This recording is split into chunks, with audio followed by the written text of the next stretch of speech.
Thanks for listening to Fluff and Crunch, where we talk about the connection and sometimes disconnect between system, setting, and story in tabletop RPGs.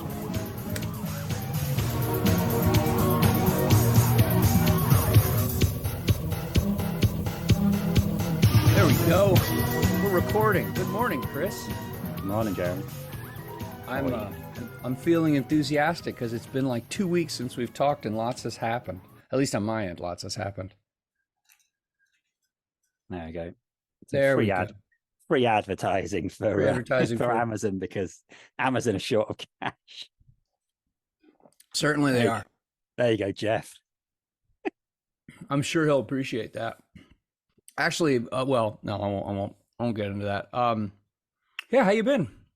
It has been like 2 weeks or so. Yeah, pretty much. Yeah, good. Any gaming, anything like that? Any progress with your 5e stuff?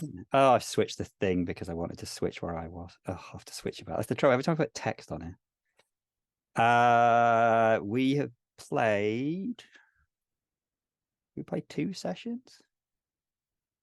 Let's go and say I've played 2 sessions of where am I now? Actually further over here. Block Rich Madden. Yeah, I think we've done 2 sessions of D&D. And the second time I actually had a conversation about how long are we carrying this on for, kind of thing. Yeah, it's been all right. I did another session of mine where I kind of started setting up sort of the next phase of my game, going from more just a straight up dungeon crawl to like sort of more big things happening. And I literally did the whole episode, like they just started in media res with like a bad guy that they've sort of on and off come across, like being killed by another bigger bad guy that then is going to be the new big bad for them, and then have them having to do, I can't remember what happened there actually, giving them some equipment and getting them to do the sort of the next phase of stuff. And yeah, it wasn't so much a dungeon crawl, plus I had to wing it because I had like no time to prep. And then then Brian ran another session. We had a conversation kind of like, well, Brian, realistically, how much longer is yours going to run for? And he's like, well, I've probably got enough stuff for, like the 3 or 4 sessions. And I'm like, well, I could do that in mine. Realistically, yeah, we're going to get to the summer and then we're going to have this break. And then I know that people will be away and on holiday and stuff. And then it'll just fall to pieces. So why don't we aim to me and Brian finish by then? And Scott's is so far removed. And also we've done so few sessions. So far removed from like a kind of a main plot line that we could go a lot off and just do that separately. Like anytime Scott's done an episode, he can be like, I've written an episode. We're like, oh, brilliant. Because the joke is at the moment, like, I think Brian's run 7 or 8 sessions and I've run 7 sessions and Scott's run 2. So we're kind of like, well, yeah, actually Scott's isn't really. So if he's got another adventure plan, we can run it. And his is kind of is separate from our big thing. And at some point way in the future, we can do our whole big sort of Avengers style. Let's bring all the characters back into some big thing fighting the Empire when we feel like it. But yeah, because I said, well, I really want to run or play Star Wars.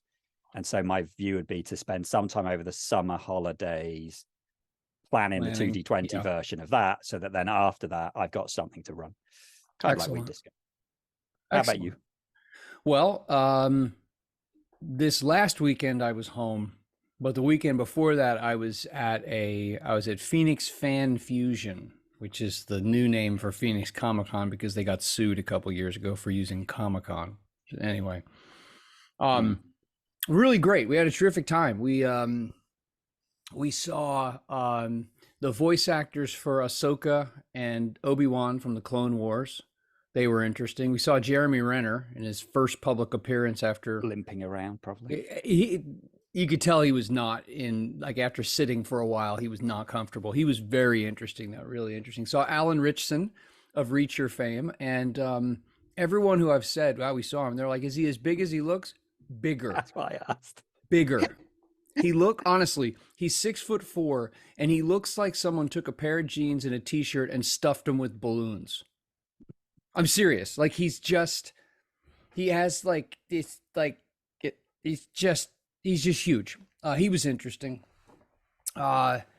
We saw Anson Mount, Captain Pike from Strange New Worlds, also very interesting. And we got to see William Shatner. And I asked Shatner a question, and it was pretty cool. What did you ask him? I asked him of all the characters he's played, I said, looking back on your career, and he's like, it's been a long career. I said, yeah, it's been decades. Like, you can't ask Shatner questions without him interjecting every few words and asking you questions or making comments. But I asked him of all his roles, which was the one that just took the least for him to step into. Maybe because it was just an easy role or it was most like him. And he went on this uh not strange, but interesting quasi answer about how he just invests himself completely in every single role he plays. And he's like right now, I'm talking to you. We're having this conversation. And it's funny because when he gets going, like, that's just Shatner. That's how he talks. It was I'd good. say watching the first few series of Boston Legal, I just felt like his Denny Crane character was just what Shatner was like at that time. He'd kind of Yeah. become a caricature of himself. Dude, I tell you, the guy is 92 years old. As he, I thought he was still in his 80s. That's crazy. 92 and Wow. has so much energy still. Um anyway, so it was interesting. The con itself was good. And the guests were good. And then I was out of town for a week for work. And then this last weekend came back and played our 5e game again. And we finally made fifth level. Cool. After 5 months. Um, and it's been good though. It's like the way this story works. There are all these multiple pieces and multiple foes, and you have to. It takes a while to establish where the problems are coming from and how you're going to go about dealing with this bigger campaign level problem. So we finally did that a few sessions ago, and now things are rolling. But now we've decided that probably in a session or two, I'm not exactly sure when. I'm not trying to push this, but we're going to take a break from this because we've been playing it for so long, and we typically like to play other things periodically. So the overwhelming desire at the table was to go back to Star Trek Adventures, which was the campaign that I was running last fall, in the Strange New Worlds era. So back to the USS Excalibur. We'll go here in a couple of weeks. So that's where I am. Yeah. Well, con-wise, I did go to, it was Games Expo Mm-hmm. 2 weekends ago, which I did go to. But we tend to play board games there. It's kind of thing, we have limited time there. So if I'm doing to be honest, I don't really enjoy playing as much as I enjoy GM. I'd never GM at something like that. I'd take a whole day. And playing means like I'm going to book on to doing something, and I'm not going to play all these games with Mika and Annie. So it's something we go and do as a family. So I've not really done that. So I looked at it. I did get a chuckle every time I walked past I don't know if you've ever seen it advertised. There was this role-playing system I think it was called Everyday Heroes or something like that. And it was like their selling point was like, it's a modern day action game, but we're going to give you books for like, Escape from New York and Pacific Rim and Skull Island. The Crow. And they just had these giant big stacks of the core books. Now that sounds mean, but the reason they're giving me chuckle is that they said that it was based on 5e. And so because they said it's based on 5e straight away, I was like, well, I'm not bothered then. It's like, I've heard it properties described are good. I've heard it described as an updated, and like what D20 Modern was to the original D20, this is that to 5e. Yeah. I mean, like D20 Modern was like, it was all right. But the thing with this is all their properties are interesting, but it's then fitted to a system which I'm like, I haven't looked at, so I could be completely wrong. But the minute someone says, well, the base is 5e, I'm just like, well, is it a fantasy zero to hero game? No. Well, then you're using the wrong system. Yeah. I've seen it. There's some buzz about it, but I think, the core book is a brick. It's a murder weapon. There was these giant stacks of this. Wow. And it's like 60, and I swear over 2 days, it didn't seem to go down. Yeah, I think it's like $60 US, and that's not an inconsequential amount of loot. So yeah. Anyway, we could use Everyday Heroes for what we're going to talk about, but we wouldn't dare do that because, well, there's already a D20 spy game. It's actually pretty decent, I think, overall. But we're going to do a D20 or 2D20 version of this before too long. Yes, that was our plan. So yeah, we did an episode about what makes Bond. Yep. And we did an episode about how to make Bond in 2D20. Right, which now we have decided now we were going to do an episode on plots and ideas. Espionage.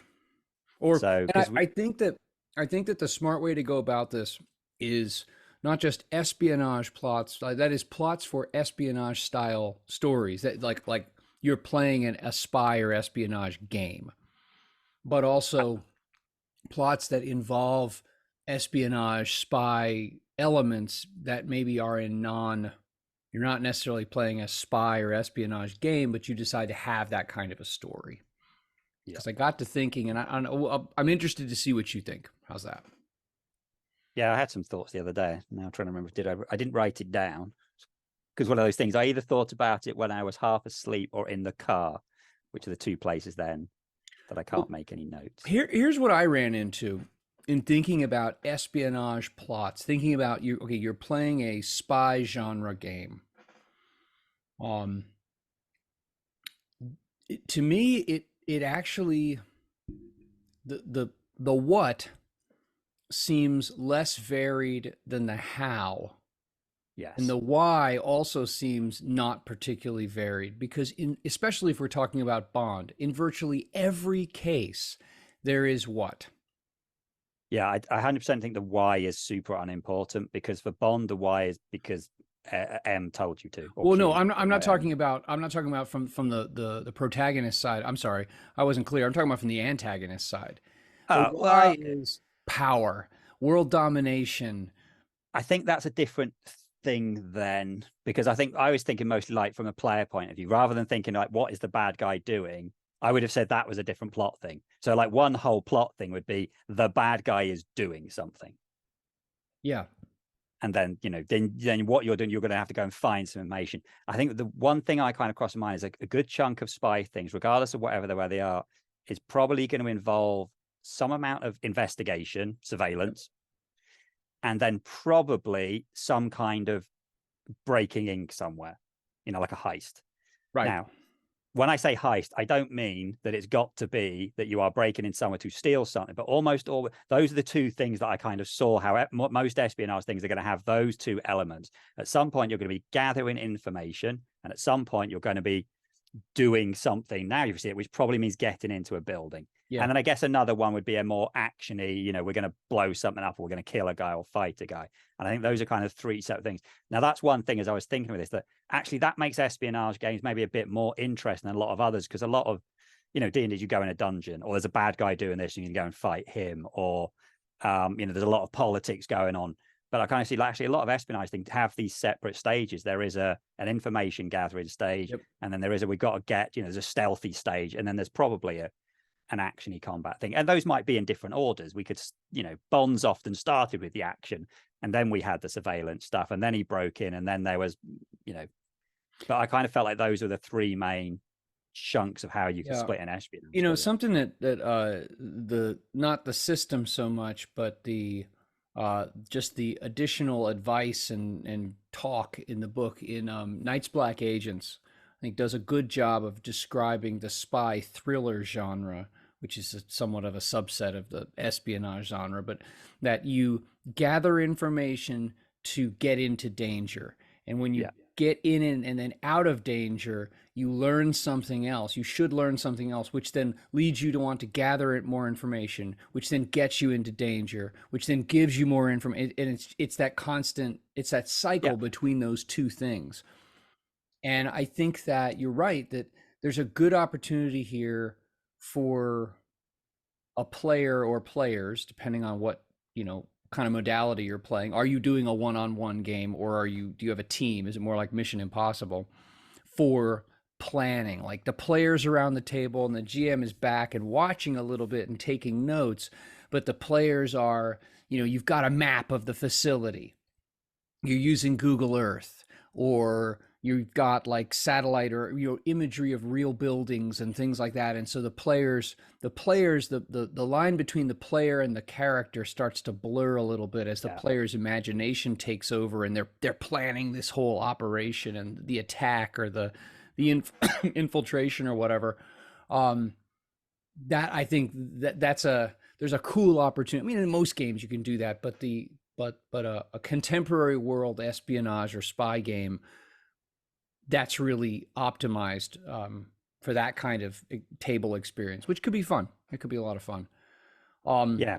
Planning is something I hadn't really included in that. yeah. But I think that that makes sense with, if you're going to go back and forth between we're gathering information, we are in danger, not just having action, like we're in danger. It has to Yeah. be, that's got to be that.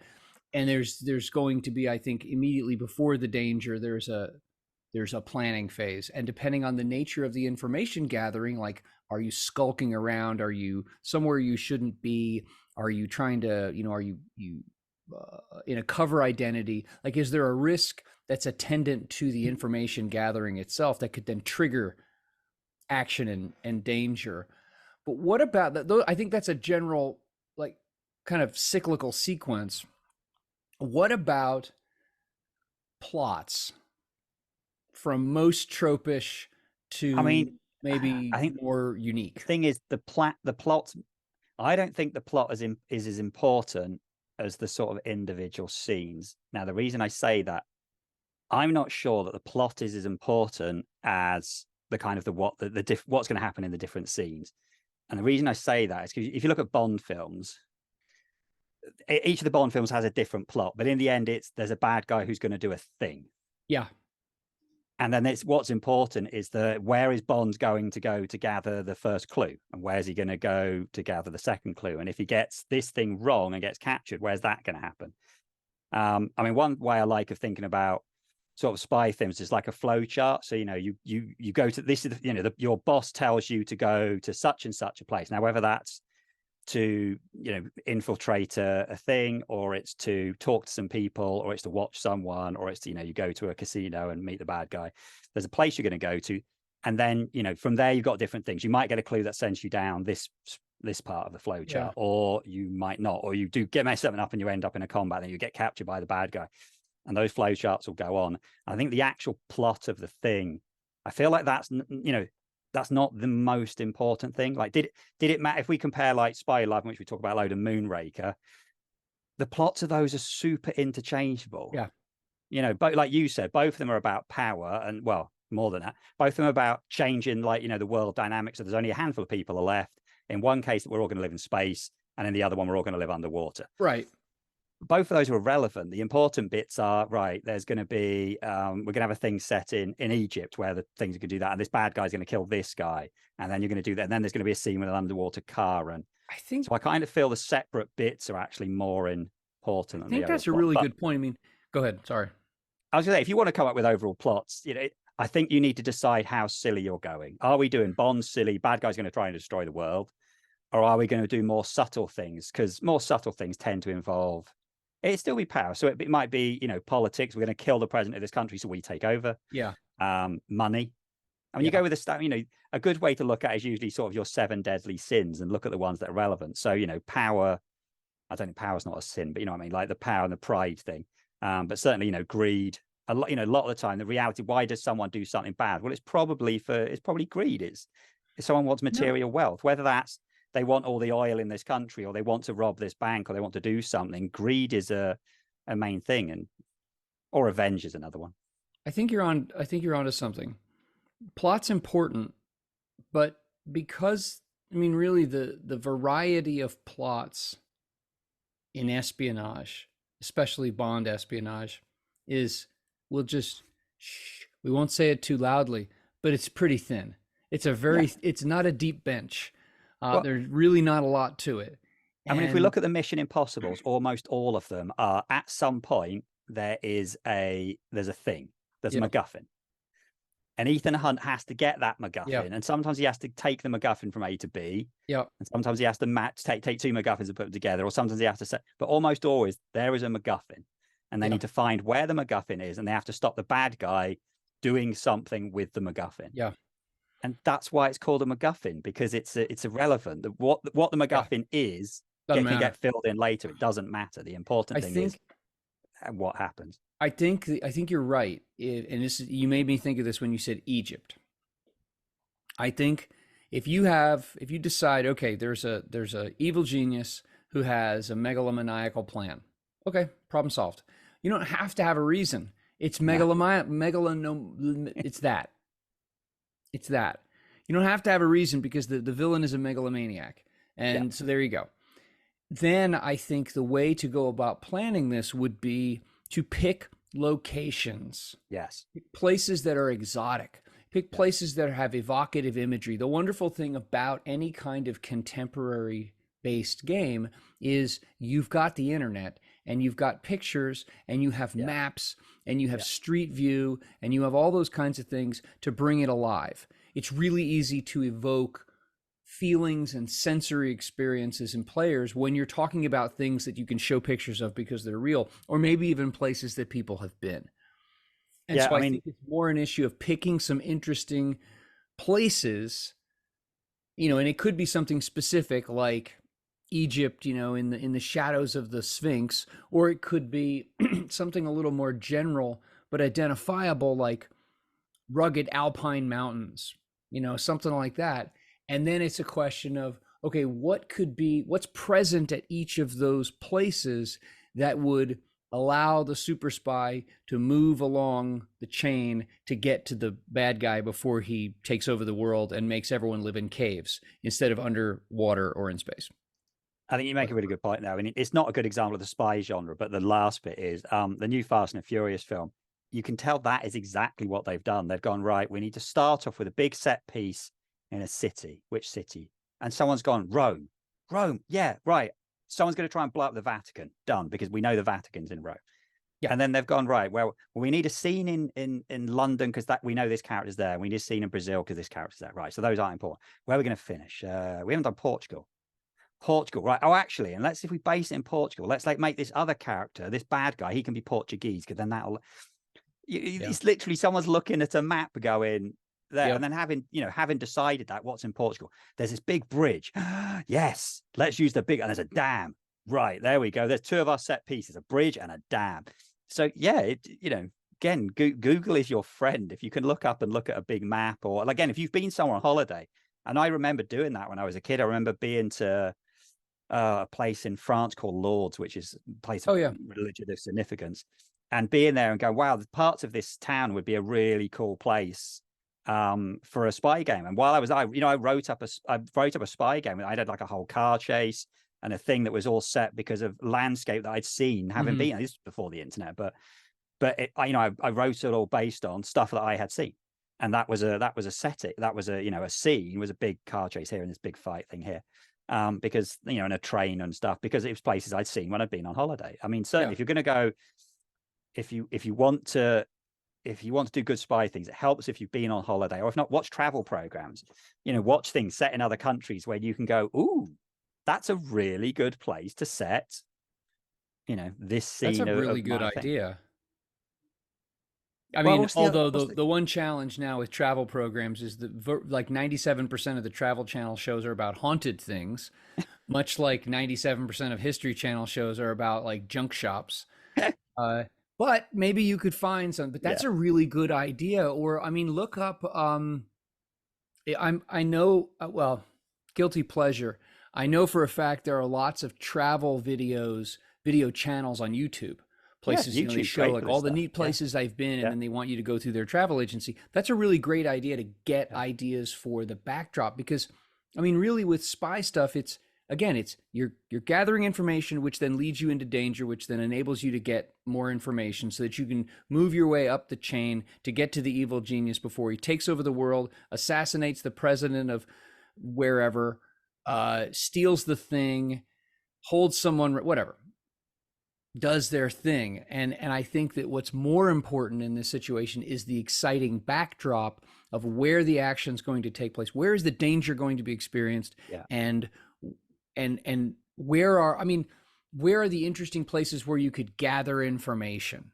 yeah. I mean, we see this in not just Mission Impossible. It's Thinking smart. like just some big famous buildings where they decided to put it in. So I remember when they built some big building in Malaysia, in Kuala Lumpur, and then they had it in that, God, I think with Sean Connery and Catherine Zeta-Jones, Entrapment, where Mm, they were climbing up the side of the building. And right. then again, they did it with the Burj Khalifa in Mission Impossible. Tom Cruise has gone, I want to climb that for my film, and they've gone, sure, Tom, you climb the tallest building in the world, which of course he did because he is crazy. Yeah. But it's things like that, it's literally someone's gone, that's a really big, tall building. Let's set our film there. Right. Yeah, I think Wow. like we mentioned it when we talked about Bond. We said location is really important, and I think for a spy game, location is. It doesn't have to be, but even if you look at something a bit more grounded, like Bourne, they don't, with the exception of maybe parts of America, he's a globetrotter, and he's Yeah. always in different cities Yeah. because you're showing off the thing, and you get to do different stuff. So I think that is And important. there's a difference. You just made me think of this. There's a difference between the grittier spy stuff, like something like The Spy Game with Robert Redford and Brad Pitt. There's a big difference between that and then Bourne and then Bond, and we're focusing more on the Bond Mission Impossible style Well, even if stuff. you're doing something more gritty, like you could do it historically based, and you can look at a map of Europe during the Cold War and look Mhm. at, Berlin was a hotbed of spies, for Sure. example. And then other places like that was, either side of the border and things. So there's still, even if you're being more gritty, the location is super important. When we talk about spies, we're talking about spies going somewhere else to do Yeah. something. We're not usually talking about, the spies sitting there. We're not necessarily talking about like, the Jack Ryan being an analyst. Although if you watch, like I mentioned this to you earlier, He's never if you the watch the analyst. Jack Ryan series, Jack Ryan does not sit in an office. I think partly in the first series he does, but pretty much after that, he has become a man of action. Look, the Jack Ryan character as analyst is backstory. Yes. Yeah. Is that here's what I'm thinking, that you could, if you were interested in this and you had the right mix of players or player depending on, you could run and play, I think, a very satisfying, very gritty, intrigue heavy, plot and character focused spy story that would be more like a spy game sort of thing, where the locations are important, but the their role as providing like flash and dazzle and interest is much lesser. I think the allure of a spy story, a spy thriller or a Bond type thing, is that escapism to exotic places. Again, you're at the Monte Carlo casino playing baccarat with house money. You're in a place you'll never go, playing a game you'll never play, spending money you will never have. Yes. Uh, and that's part of the fun of it. And so you might as well leverage that and get a little nutty with over the top stuff. Why not climb? I mean, who the hell wants to? Yeah, our spy story takes place where you have to climb the 57th tallest building in the world. Who cares? Climb the big one. You know what I mean? Have the yeah, yeah. Put it in those places. So you might as well think from interesting, flashy locations, and then just figure out where in the sequence that falls in getting you to the whack job who wants to take over the world with all his attractive supermen and superwomen who wear sheer clothing or something like that. They all have uniforms. You know what I'd always love to know, when you see things like The Spy Who Loved Me or Moonraker, You Only Live Twice. Where do these evil geniuses, where do they contract to get their uniforms made? Because they always have uniforms and there's color coding and there's definitely style. Like they hired a stylist. Well, They back in the hired a day, it would have been designer. Spectre, isn't it? So maybe Spectre had a whole factory somewhere, probably in the Far East, churning out these But outfits. does Spectre employ Yeah, clothing tailors. designers, like fashion Yeah, designers? yeah. That's probably a prestigious job. How do you get hired for that? Like, what if you screw up? What if they don't like the hem? Do you Well, they get probably fed to kill the you. shark? Just in case anyone else, like when Jeremy said it, was interested, the 57th tallest building in the world is the Dalian International Trade Center in China. No one's going to want to climb that I unless. well, I've never heard of it. What's it So you near? said it, and then I wanted to know. What city is it in? It's a Dalian, which is a place in China, apparently. It's fair, around that number, virtually all of these tallest buildings are in China. Okay. The Empire State Building is only the 51st now. Well, there you go. Anyway, Yeah. yeah, so I think we kind of said, so that's kind of like, yeah, so our location thing. We said plot isn't as important. Plot's useful because you don't want a person that's going to create an underwater city and it's all based in in a desert. Although we say that, and then we've already pointed out that the Bond film where they wanted to create an underwater city, the first scene was in Egypt. Yes. So nothing's a barrier to that. What was I going to say? Oh yeah, so let's have a look at, like we said, the two other things. We want scenes where the players are doing something where they're not in danger, but they could end up in danger. And then we want scenes where they are in danger already. So what kind of different ways could a player be gathering information, or players could be gathering information, but they're not necessarily in danger yet, unless they mess up their roles? What different ways can we suggest to our list to that? Because I've got a bunch of ideas. I think that I'll dispense with I'll dispense with one right away, and that's electronically. If you were playing James Bond 30 years ago, or I was playing Top Secret 35 years ago, the whole idea of hacking beyond really basic things didn't exist. Yeah. The idea of using digital intrusion, which is an ability in Night's Black Agents, actually, to gather information remotely, that just wasn't there. So you've got that. But I think the real action, but the interest comes in putting your character in a place, not just having someone fart around a keyboard. That's kind of something, your Jack Ryan analyst before he becomes Mr. Can Do Everything brings you the dossier that says we've followed the guy's accounts, we've traced his airline, blah blah blah. Here's a bunch of information. You don't want the players doing it. I know, like in a Shadowrun type thing, hacking a thing is different, but that's usually hacking a door. Yeah.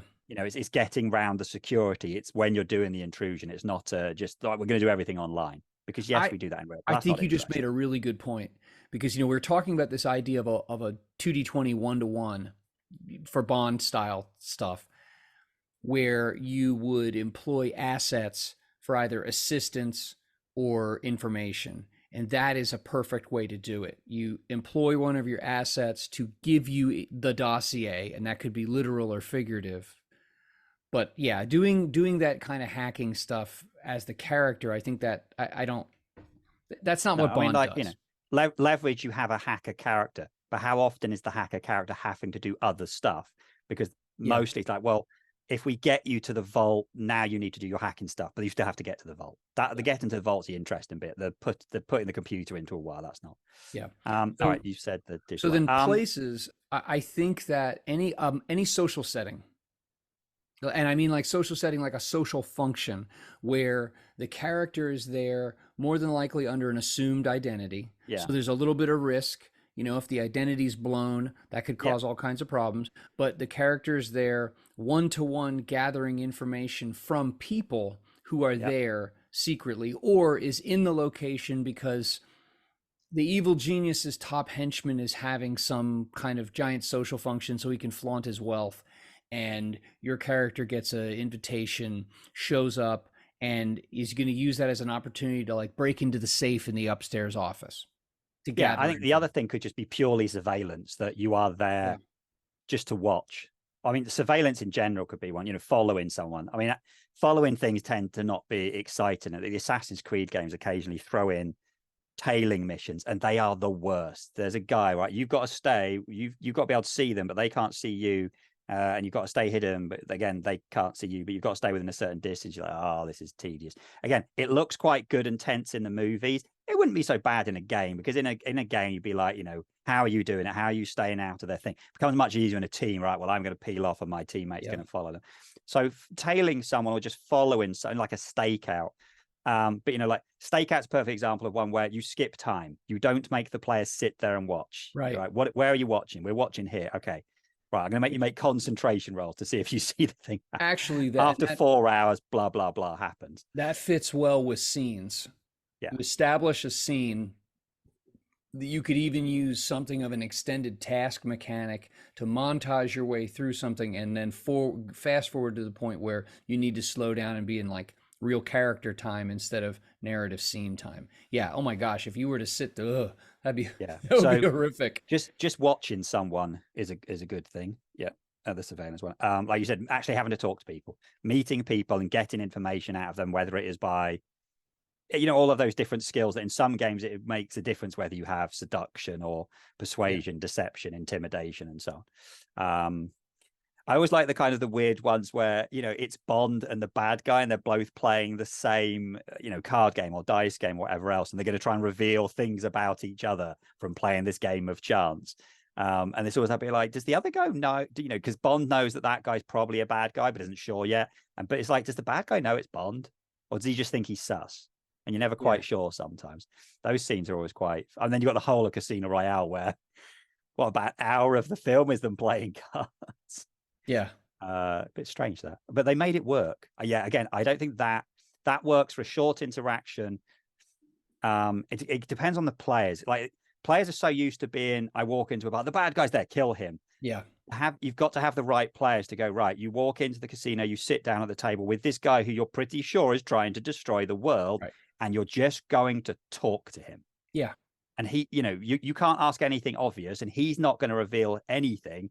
So it's a game. It's like, a cat and mouse game of just revealing little bits and pieces. That's the kind of thing where, you can have you have the players say what they want to say, and then you can have them, right, well, now make a persuasion roll, and you will have you'll have some things written down of what kind of information. Oh, you've had this before about, I'm sure you've said this before about when you have these information things, and you have like so many bits of information which are not really important. Then you have like really bits of important information, and then you have red herrings. Yeah. And you don't tell the players which they've got, so the players don't know.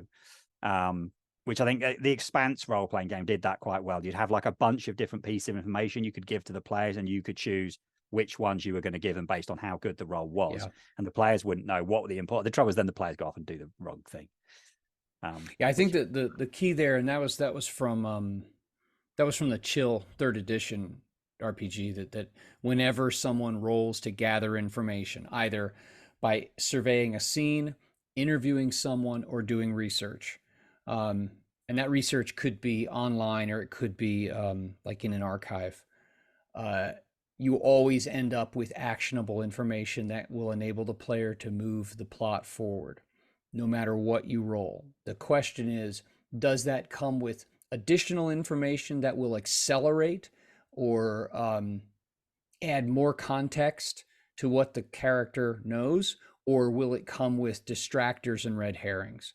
But somewhere in there, the vital piece of information that you need to move the plot forward is there. So that, I think that's something that we need to build in as we think about the mechanics of this. Because, I mean, imagine how sucky it would be if you decided to be like a really traditional like D20 approach, like, oh, you failed your gather information roll, and you're playing by yourself, and it's a one-on-one game. You're like, I fail. Okay. Yeah, I think what you could I'll do just is sit here. you would have we don't tend to go into mechanics in these ones, but we are now. You could have the gather information roll as a difficulty 0, so just getting nothing would get you something, and then every extra momentum would get you more information. Although it may be, I know in some of the 2D20 games, a difficulty 0 task still requires a roll. I think you there are could some roll, that but do. technically, if you generate no successes, you've still met the difficulty. Right, you do. So the minimum is, that, but I mean, it puts you in a position where you could generate complications. Yes, which is, I think, is ideally what you want. Yeah. All right, so you did mention it. I think one of the other big ways of gathering information is obviously, or an important part, which might not be dangerous yet, is the breaking into something. Now, in some things, that might be the huge chunk of like the whole thing. You found all the information, right? You've now got to go into the place, and that's why it then becomes interesting, because this could be a very small thing. It could just be, we've got to get into this building, someone's apartment. That's a nice straightforward thing. It's one door lock kind of thing. Or it could be a giant big evil fortress with all kinds of stuff in it. But getting in somewhere, and again, that's, I think, where it makes a difference is what players you've got. If your players are super sneaky and you've got a hacker that can break the door locks, and you've got a ninja guy that can climb on walls and blah blah blah, or you've got like really high tech stuff, and that's what you have to design those based on the players you've got. If it's one guy and he doesn't have any fancy tech, he's going to beat his way through, then you design it differently, right? There's lots of guards, and you're going to fight your way through the guards. But if we're talking about, and again, we're not going to get deep into mechanics here, that's for a future episode. If your super spy, if your Bond stand-in is alone, is operating alone, that's where you would employ those assets, either in the form of equipment, contacts, or direct assistance? Does the ninja team show up and help breach the outer defenses of Volcano the base. evil genius place? Do you have the little lockpick thingy that'll do and open up the door? Do you have the right information so that you can type in the combination yourself? Yeah, or you've got like the patrol patterns of the guards because Right, you've been right, watching, kind of thing. right. I And think any another of thing those that's things could come to you based on and the employment of one of these assets that we're yeah, talking about that are good for one scene. And really, like, again, in Bond movies, you go back and watch, contacts, direct assistance, and gadgets tend, in most cases, to be operative for a scene. They come there for that right moment. They deliver to Bond what he needs so that Bond can continue to kick ass and be cool and I think suave. another thing that's, and again, we're kind of getting onto mechanics of this. It's important to decide as a GM whether you want to do the whole, like, if the really important bit is I'm going to have a whole map and I'm going to go room by room and there's going to be guards and patterns and they could have found that out, but they know something about this guard or they've poisoned this guard to get through here and they've bought this door lock and they've done all this work, all this preparation work to get here, or in something like what's the Forged in the Dark game, the main one, Blades in the Dark, where you do all this stuff and then you use flashbacks and things, all like Leverage, Right. where you have flashback to save. Mm-hmm. So you might want to have all of these separate things be really important, and every one that you have to have planned for, you have to do a roll for, or you actually don't. You do a montage of it. You treat it like an extended task where actually none of that's important. There's a building, and in this room in the building is the MacGuffin or the clue, the thing with the piece of information we need. There's a computer in this room, and that's important. And nothing else is important. Right. Then it's worth thinking of that kind of thing, because actually then it's right. We're going to do an extended task where you're going to do a mixture of hacking and stealth rolls. And when you've got to 5 successes before you've had 3 failures, you get the MacGuffin. And you do it super quick because it's not important. Or, you've mapped the whole thing out and every single thing is important. Because those are 2 totally different ways of dealing with something like that. Yeah. Yeah. Good point. Right. What else have we got for gathering the information or the non-danger elements? I feel like those are the main ones. I think what's I'll throw something on this to the whole gathering information. I think in any good game, you're varying. You're not doing the same thing over and over again. You're not presenting the same kinds of situations over and over again. So I think that gathering information ought to be in there. As a GM, you should think of it. Okay, gathering information in a low risk setting. And if complications are rolled or something along those lines, then the consequence that comes will come farther in the future. Whereas you could be gathering information in a higher risk environment where like your cover is blown. So I just wanted to throw that there as a gather information, like depending on how you wanted to shape it, it could either be done in a low immediate risk environment or a high immediate risk environment. No, I think that's a really good point to make. Like, even if you're talking to someone, talking to the bad guy in a public place like a casino is low risk, because at the end of the day, the bad guy is not going to pull out a gun and blow you away. Yeah. Everyone's got to be making out that they're all very happy and we're all very friendly and civilized. When you leave the building, maybe that's going to cause a problem. But in the public place, you're fine. As opposed to you've gone to the bad guy's, private house and he's got a private room and he's invited you in there, but there's no one else in there. It's just you, him, and his henchman. Well, now that's high risk because he can just kill you if he feels like it. And the only thing stopping him killing you is maybe he thinks you've got some information that he doesn't know. So even the same kind of scene in different locations, like you said, I think the idea of whether a scene is high risk or low risk is super important. Are you on the verge of going immediately into danger, or is it, like you said it yourself, is it going to set it up for like a consequence later on in the game? So I think that's a really good point. So what else? Well, should we go into the danger stuff? As in the cool big action scenes. I mean, the first one I'd throw out there because it's, I think every Bond thing should have it, is the car chase. Doesn't mean that your car has to have gadgets and rocket launchers and everything else in, because the Jason Bourne films, none of them, and Mission Impossibles, none of those have crazy gadgets on the cars. They just have car chases, and car chases are fun. I think trying to do a car chase in a game is difficult, and I think one of the places people get bogged down is they get bogged down into, like, if a game's got car chase rules, and then they've got to learn Yeah. the car chase rules. And Yeah. probably the better way of dealing with it is either like some kind of extended task thing. You know what? It's always that thing. What's the important thing, right? Is the important thing stopping the bad guy, or stopping this car, or catching this car, or escaping? And then I think once you've decided what's important, you can do as an extended task, as opposed to, right, we need really complicated rules for Yeah. cars position to other cars, and who's in front and who. I don't think that's irrelevant. What is the player trying to achieve? What is the bad guy trying to achieve? Probably dealing with it as some kind of extended or opposed task is the best way of dealing with something like that. But car chases are great. Yeah, the tough thing with a car chase is that regardless of why it's happening and what you hope to get out of it, are you trying to escape? Are you trying to catch someone? Are you trying to get somewhere before someone else or before something happens? Those could be general ideas as to why there's a scene in which your character is driving and has their foot, to the floor.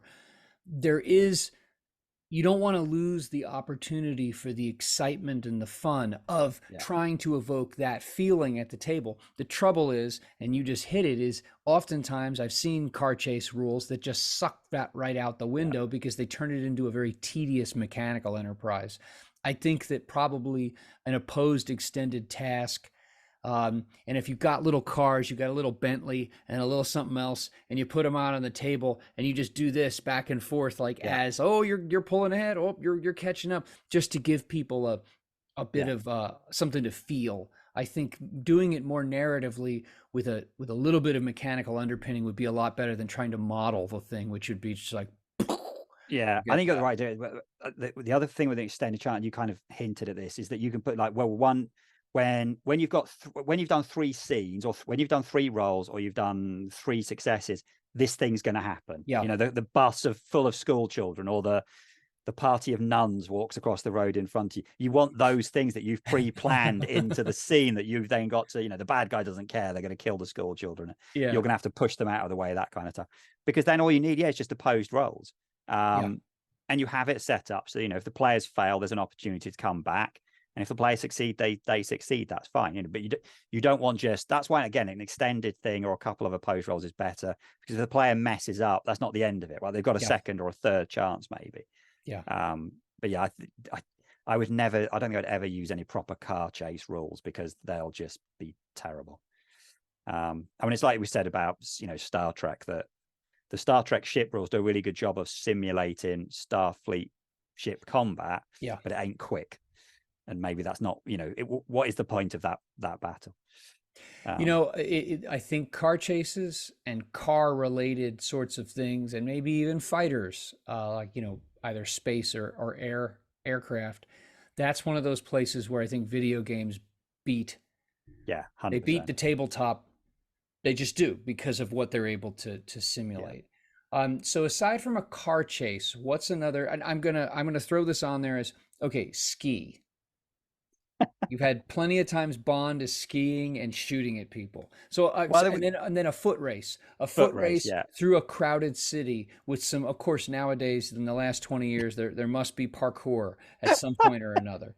I was just going to say that, because that's the thing, isn't it? 20 years ago, a foot chase was on the floor, and you maybe ran into a doorway and came out. But no, now a foot chase it's off the ceilings and off walls, and jumping across huge distances, because all action heroes are parkour experts. And they all pump their legs when they jump. Yeah. And you know what? Whenever they jump, they're always viewed from like over one of their shoulders, over the building, always. That's another classic Tom Cruise one, because that's the one he did where he jumped from something to something in London, and that's the one where he broke his ankle on landing and carried on running, and they used the final take in the film, but then they had to stop production for sort of 2 months while he. That's who. The guy's insane. Yeah, he is crazy. Yeah, but but the guys, I'll take that kind of crazy in terms of like desire to make films. That he's committed to the kinds of films that he makes. Oh, absolutely. Well, I wish there was more people who were like, we need to try and do it real and physical first, unless it's not possible, and then I guess we have to use other methods. Yeah. So okay, so dispenses. We dispense with chases. Chases, yeah. What is another classic action scene? Oh yeah, mostly it's spy. Well, I mean, you got fighting, but we can split that down into gunfights or fist fights, and they are two very different things. If we look at, like a lot of, Jackie Chan stuff, Jackie Chan never really used a gun. No. It was, kung fu. It's always, Yep. it's up close. And there'll be people, I mean, that happens a lot in things like Bond films and other things where, these are people that are trained marksmen, and for some reason at a point in the film the guns will be of no use, and then now we're down to using our hands. And you think, unless you're John Wick and you just... Have you noticed though that the gunfights are typically, they involve groups? Yes, unless unless it's attendant to a chase, like the bad guy shoots once or twice and then takes off. Most of the time your hand-to-hand stuff is between the hero and the villain, or the villain's henchman, and it's individual. Whereas if there's lots of shooting, it involves groups. I think the other thing is, it's thinking about the scene. We've seen multiple times where Bond's fought someone on a train. That's a very enclosed space. That is too close to use a gun. Again, unless you're John Wick, and then that doesn't matter anymore. But super enclosed spaces where you can have a fist fight with someone in your, in a toilet, or in your room in a train, something really confined. Gunfights are going to tend to be bigger distances. And well, this again, another thing that players never use: cover. Now, in films, mostly, unless you're in the Matrix and you can dodge bullets, but mostly in films, people will use cover and they will shoot people from behind cover. Now, unfortunately, most players don't know what cover is. Like even in D&D, right? I am going to be the ranger. I'm going to get my bow. I'm going to stand in the open, and I'm going to shoot into melee of other people who are in the open, because no one is going to use any cover. It's the kind of thing where you would need to make it clear to the player, by having an NPC that gets shot and dies instantly because they didn't take cover, and then have everyone take cover, and the players go, cover, right? Yeah. Cover's a thing in the real world, because players don't, it's just, I'm going to shoot everyone. Pew, pew. So Star Wars is the same. I mean, like, did they ever, it's even they take in Return of the Jedi, they took cover. They took cover behind, like, the entrance to a thing, and Leia who gets shot? Leia gets shot. Leia gets shot in the shoulder. But even in Star Wars, they take cover occasionally. Obviously, stormtroopers don't. They're just idiots. So I think, again, I think it's down to the scene. If you want a gunfight, it needs to be a bigger area, and a fist fight can be something small. But again, it's a location. They should be somewhere interesting. Yep. I mean, the best game I've seen for this is Feng Shui, where it had page after page of interesting locations and the stuff that was in the room. So you could, like, if you're doing a gunfight, stuff's getting smashed and shot up. If you're doing a fist fight, people are getting thrown through mirrors and or you're having a fist fight like on top of a Zeppelin that's, over the eye of a hurricane or something, ridiculous like that. The fist fight, when you really strip it down, the fights are kind of all the same. It's where they take place that makes them interesting. And I think the same thing goes with the gunfight, although, again, you're right, you need a larger location. Look at the difference. Look at Moonraker, where they have the gunfight in space with the astronauts with the jetpacks. Okay. And in Thunderball, they have the gunfight underwater between teams of divers with spear guns. Yes, and in You Only Live Twice. Bad examples. Can we have a good example? Those are great examples. These are bad examples. Those are wonderful examples. Okay, the ninja team attacking the secret volcano base in You Only Live Twice. Bigger area, but an interesting place. It can't just be like, we're going to have a gunfight in the middle of a field. But didn't those ninjas have guns? I think they may have missed the point of being ninjas. Well, they had both. They could do all kinds of things. They were super ninjas.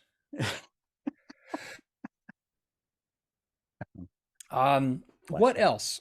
I think what's interesting here, I'm reflecting as we're talking on in a lot of ways, the simplicity of a Bond style or Mission Impossible style game. Yes, a lot of these stories they purport to involve a convoluted, complex plot that's put into action by the evil genius, but really they're not. The goal and the rationale are both very simple. The challenge to the GM comes in not coming up with this convoluted plan, is in coming up with interesting places where information gathering and action will take place, and then determining, okay, what piece of information could be learned at each of these informations. I think Yeah. the convoluted plan actually comes second. I think that you as GM should sketch out the places and where what would be more information gathering, what would be more action, which of the information gathering is high risk or low risk, and then after you've established that with like these great locations, and then you decide, okay, how can I make sense of an evil genius plot that a super Yeah. spy could determine by moving through these places? So I've got Monte Carlo, I've got the top of a zeppelin over a hurricane, I have the bottom of a coal mine that's on fire. Um, I have the 43rd tallest building in the world, the side of it. And then I have like, I don't know, an insurance convention at the Denver Convention Center. You know, you choose these things, these places, and then decide, okay, that's an information place, that's an action place, that's a high risk information place, that's a low risk information place. What could you learn from there?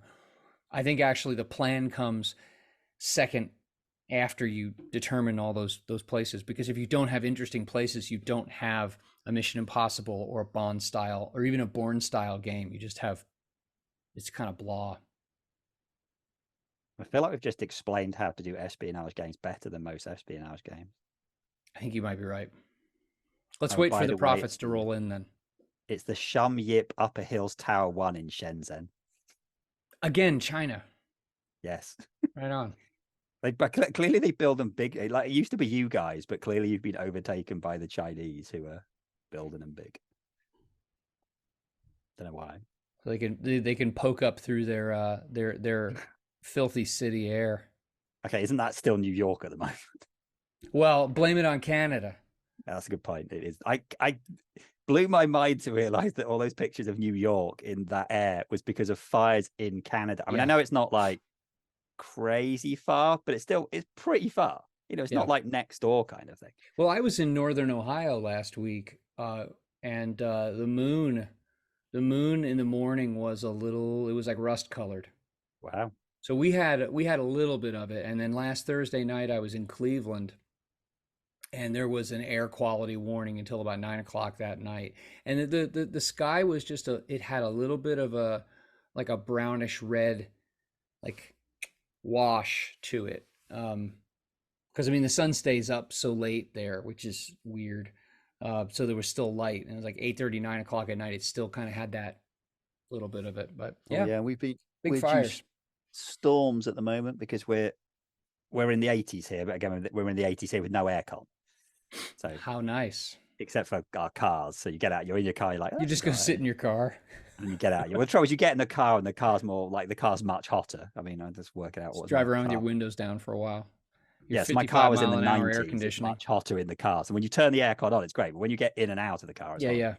yeah. But yeah, we're due a storm, which is not going to make any difference to the temperature. So yeah, it's the downside of living in a country we don't have aircon most of the time. Yeah. When it is hot, it's just unpleasant. I think we did it. I think we hit. I think for the sake of giving people ideas for espionage stories, not only the specific ideas themselves, but where to focus your energies. And I Yeah, think that this genre does, if you approach it from a standard, I have to develop the plot first. I think you're going about it incorrectly, and you're probably going to waste a bunch of time and give yourself headaches. So think from these angles instead, and see how it works out for you. yeah. I think having done this, it makes me want to play an espionage game, which I think is a good sign that we've covered some good stuff. Hmm. I think the other thing I think is that although espionage can be a genre and be the game you're playing, you can fit espionage into anything. You even Sure in you can. D&D, you can be asked to do everything we just said as your whole story. Yep, And the same for any kind of game. Espionage is like a genre which can be bolted onto another genre. I agree. You just And actually, don't that tend to it see gives it. you as a GM, especially in a longer running campaign, an opportunity to inject something that will be familiar to the players in a general story sense, but could be novel for that setting, Yeah. and could breathe some life into something that's longer term. Now you got me thinking for my transition back to Star Trek Adventures, how I could maybe include some of this stuff into that, but who Well, knows? Section 31 that I know you love comes along and gives them a mission. Yeah, I could. Maybe I'll do that. No, you hate Section 31. I'm not going to even start on it. All right, perfect. Excellent. Thank you so much for listening. You can visit our show's homepage at anchor.fm/fluffncrunch. That's FLUFFNCRUNCH. We would really appreciate feedback and reviews on whatever podcasting platform you're listening to this on. Thanks so much.